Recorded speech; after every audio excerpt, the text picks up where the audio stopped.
খবর এলো, হল পলিটিক্স নিষিদ্ধ হলো। এই মুহূর্তে খবর এলো, হল পলিটিক্স নিষিদ্ধ হলো। এই মুহূর্তে খবর এলো, হল পলিটিক্স নিষিদ্ধ হলো। এই মুহূর্তে খবর এলো, হল পলিটিক্স নিষিদ্ধ হলো।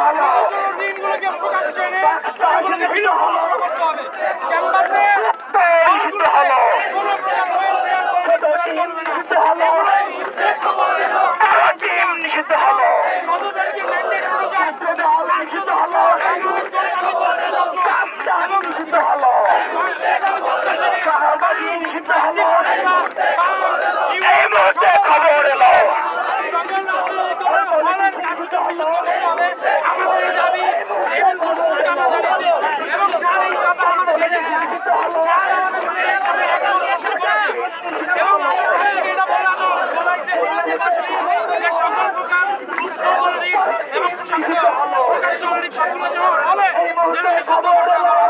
এবং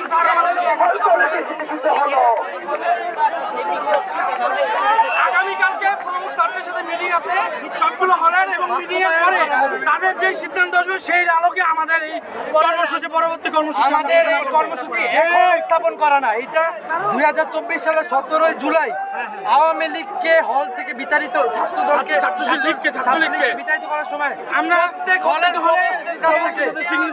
সিগনেচার নেওয়া হয়েছে যে এই ক্যাম্পাসে দলীয় হল কমিটি ভিত্তিক কোনো রাজনীতি হবে না, সেটা শিবিরের হোক বিভিন্ন বাম ডান টিম বড় টিম ছোট টিম বড় টিম কোনো মিলে রাজনীতি হবে না। আপনারা খেয়াল করবেন আমাদের প্রত্যেকের হলে বিভিন্ন রাজনৈতিক দল ফিল্টার দিচ্ছে, এটা করছে ওইটা করছে, সাইকেলের পাম্প দিচ্ছে, এগুলো একটা রাজনীতির অংশ, এগুলো হলে রাজনীতি ফিরিয়ে আনে। এইগুলো স্বৈরাচার প্রতিষ্ঠার একটা প্রথম ধাপ। আমাদের হল কমিটিতে হলের রাজনীতি প্রতিষ্ঠানের একটা প্রথম ধাপ। আমরা শুরুতে এই জিনিসগুলো আটকাইতে করার চেষ্টা করেছি, কিন্তু বিভিন্ন কারণে পারিনি।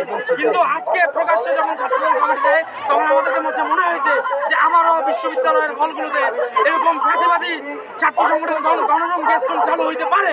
এই কারণে আমরা আজকে সকল ঢাকা বিশ্ববিদ্যালয়ের সকল শিক্ষার্থী, বিভিন্ন রাজনৈতিক দলের শিক্ষার্থীরা এসেছে যেন হলে এবং প্রকাশ্যে এবং গুপ্তে কোনো যেন হলে কোনো যেন ছাত্র রাজনীতি এবং একাডেমিক এরিয়া যেন কোনো প্রকার দলীয় ছাত্র রাজনীতি না থাকে সিদ্ধান্ত এবং আগামীকালকে বিভিন্ন হলের সবগুলো হলের প্রভোস্টের সাথে উপাচার্য মহোদয় বৈঠক করবে এবং এখানে আমাদের সিদ্ধান্ত যাবে এবং আমাদের সিদ্ধান্তের এগেইনস্টে যদি যায় আমরা ঢাকা বিশ্ববিদ্যালয়ের সকল স্তরের শিক্ষার্থীগুলো আবার আমরা রাজপথে নেমে আসবো। আর এটা কোনো নেগোসিয়েশন না, এইটা কোনো নেগোসিয়েশন না, এটা আমাদের সিদ্ধান্ত। এটা আমাদের 1 বছর আগে চুক্তিবদ্ধ সিদ্ধান্ত ইতিমধ্যে হয়ে গেছে। স্যারে বলেছেন যে 17 জুলাইয়ে যে ছাত্র রাজনীতি হলগুলো নিষিদ্ধ হয়েছে এটা বহাল থাকবে এবং আমাদের সূত্র মহোদয় বলেছেন যে 17 জুলাই যে ছাত্র রাজনীতি নিষিদ্ধ হয়েছে হলগুলোতে ওরা এখন আবার স্যারে পুনঃডিক্লেয়ার করেছেন যে ফলে ছাত্র রাজনীতি এখনো নিষিদ্ধ আছে এবং তিনি আবারও এখন নিষিদ্ধ করেছেন কমিটিতে যাদের নাম আছে তাদের এর মানে হলো সিদ্ধান্ত আসবে ওখানে যে এদের বিরুদ্ধে কি ব্যবস্থা নেবে, কমিটি নিষিদ্ধ করবে এবং এদেরকে হল থেকে মানে হলে সিট ক্যান্সেল করবে কিনা এটা আগামীকালকে সিদ্ধান্ত আসবে। কিন্তু ইতোমধ্যে সিদ্ধান্ত হয়ে গেছে যে হলে পলিটিক্স থাকবে না এবং হলে ছাত্র রাজনীতি নিষিদ্ধ, সেটা যে কোনো ছাত্র রাজনীতির যে কোনো দলের হোক যে কোনো সংগঠন। তো এর মাধ্যমে হলো কি হলে যে ওয়েলফেয়ার পলিটিক্স হয়েছে, ফিল্টার দেওয়া হয়েছে, তারপরে মেডিসিন বক্স দেওয়া হয়েছে, তারপর টুর্নামেন্ট করে এখানে বিভিন্ন ছাত্র শিবির এখানে লোগো লাগিয়ে হচ্ছে এখানে টুর্নামেন্ট আয়োজন করেছে। এই ধরনের কাজ মানে কর্মকাণ্ড সবকিছু মধ্যে নিষিদ্ধ হয়ে গেছে।